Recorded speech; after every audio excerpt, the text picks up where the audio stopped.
Nosso tema de hoje, fidelidade às fontes. O desafio do Jubileu 2026, ad fontes. Fidelidade às fontes. Beber diretamente da nascente. Sob o impulso do Papa Leão XIV, somos convidados a rejeitar o papel de turistas da história. A meta é tornar-se um peregrino da verdade, enfrentando os escritos crus e desconcertantes de Francisco e Clara. Bem-vindos à reflexão de hoje. Venham comigo. A pedagogia franciscana convoca o educador a enfrentar o desafio do ad fontes, bebendo diretamente da nascente bruta e desconcertante dos escritos de Francisco e Clara para edificar uma pedagogia sobre a rocha da história vivida. Ao rejeitar heróis digitais editados, esse itinerário pedagógico promove uma sese da escuta que suspende o ego e desconstrói mitos institucionais em favor de um testemunho original e subversivo. A leitura das fontes primárias transmuta-se em uma jornada terapêutica de interpretação, onde a alteridade radical dos fundadores revela nossas próprias fragilidades e projeta uma luz autêntica sobre o currículo da alma. O estudo histórico deixa de ser um acúmulo de dados para tornar-se uma gramática de liberdade, capacitando o peregrino da verdade a escrever um futuro despojado de fantasias.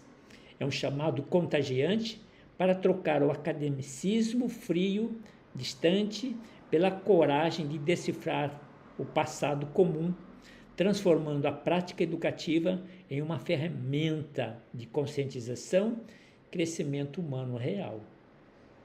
Sejam bem-vindos à preleção de hoje. Vamos molhar os pés nessas águas. Venham comigo.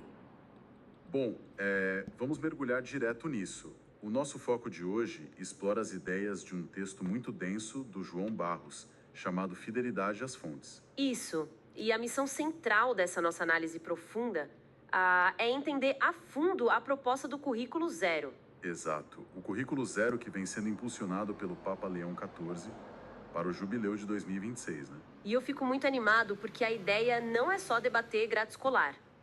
De jeito nenhum. É sobre descobrir como a leitura de fontes históricas primárias pode, na verdade, ser uma ferramenta revolucionária de autoconhecimento. Tem uma mudança radical de postura aí sobre aquele lema humanista do ad fontes, o retorno às fontes. Com certeza. Porque não se trata de uma simples revisão de bibliografia para ficar acumulando dados frios sobre o século XIII. Eu mesma fico fascinada com a metáfora que ele usa. O santo de gesso. Isso mesmo. A necessidade de rejeitar o santo de gesso. Aquela figura do Francisco e da Clara de Assis que foi domesticada, editada ao longo dos séculos para ficar mais palatável. E a proposta do texto é ter a coragem de beber direto da nascente bruta dos escritos originais. Que são muito desconcertantes. Mas aí entra um peso analítico que eu achei genial a teoria freudiana. Sim, o texto usa a psicanálise para explicar por que a gente faz essa edição histórica. Existe o chamado romance familiar institucional. Romance familiar no sentido de que a história é editada para criar heróis imaculados. Exatamente. Heróis que confortam o ego humano e garantem a sobrevivência da instituição. Porque as fontes reais, a vida como ela foi, colidem de frente com essa narrativa de sobrevivência. É muito doido pensar que a gente cria um mito protetor. E é preciso desconstruir essa fantasia. Bater de frente com a rocha da história vivida. Acaba sendo um processo super parecido com a interpretação dos sonhos na psicanálise, não acha? Totalmente. E é bem aí que entra a hermenêutica do filósofo Paul Ricoeur. O Ricoeur. Como isso funciona na prática para quem lê esses documentos antigos hoje? Olha, esses textos fundacionais estão cheios de rupturas, de símbolos e dos chamados atos falhos. Eles exigem que a gente abandone leituras ingênuas. Aquela leitura que só quer confirmar o que a tradição já mastigou e entregou. Isso. O grande desafio é parar de projetar o nosso anseio por figuras parentais perfeitas sobre esses fundadores. O que nos leva ao conceito central, a sese da escuta. Que nome forte. E na prática é um exercício brutal. É a suspensão do eu, o silenciamento das narrativas de autoproteção. Quando a gente tem coragem de encarar a vulnerabilidade, a sala de aula original lá de Assis, a gente acaba se capacitando, né? Capacitados para enfrentar as neuroses e as sombras da sala de aula da nossa própria alma. É uma ferramenta muito poderosa. E o texto mostra que a arte absorveu bem essa fidelidade radical.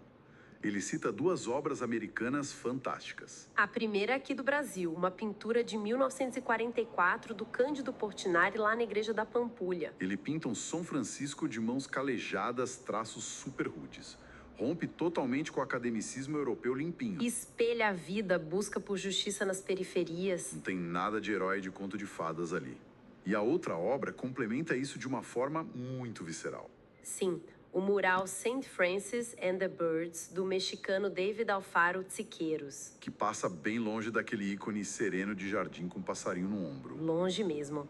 É um mural de dinamismo espacial monumental. Retrata uma verdadeira alma em chamas. Unindo a mística cósmica e a resistência política, essa imagem da alma em chamas amarra o objetivo do currículo zero perfeitamente. Exato. Formar educadores capazes de ir à fonte original para trocar o papel de turista da história, Pelo de peregrino da verdade. usando essa gramática crua para escrever um futuro de liberdade real. Sem ilusões e com muito crescimento humano. Fantástico. O que nos deixa com um pensamento final muito provocativo para nossa audiência. Vamos lá? Se o contato direto com as fontes primárias desconstrói mitos confortáveis e revela verdades subversivas sobre figuras veneradas, Quais outras grandes instituições atuais teriam as suas estruturas abaladas, né? exatamente, se aplicássemos essa mesma ascese da escuta brutal aos próprios documentos fundadores delas. Fica a reflexão para quem nos acompanha. Valeu a reflexão? Vamos mergulhar nas fontes. Permaneçamos na paz e no bem.